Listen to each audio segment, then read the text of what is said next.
ఉద్యోగస్తులు కానీ, ఉద్యోగాలు చేయని వారు కానీ, వ్యవసాయం చేసేవాళ్ళు కానీ, ఎవరైనా సరే,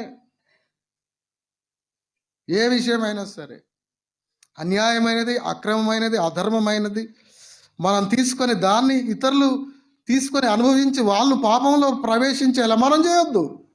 మనం తీసుకోవద్దు, అసలు అదే పాపం.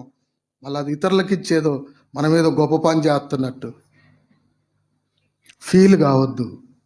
యెరొబోములా ప్రవర్తిస్తున్నాను.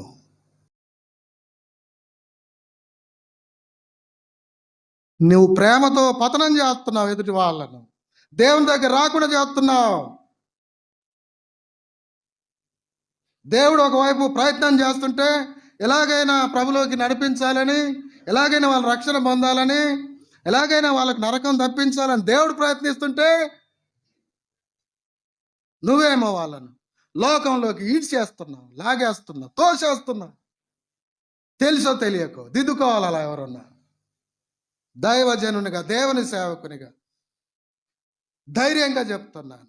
యెరొబోము పతనానికి కారణం, ఇశ్రాయేల్ ఆనాడు ఎంతగానో బాధలు అనుభవించడానికి కారణం యెరొబోము పాపములో పెట్టాడు, ప్రవేశింపజేశాడు, పాపము నేర్పాడు వాళ్ళకు. ఇశ్రాయేలు పాపము చేయుటకు కారకుడయ్యాడు యెరొబోము.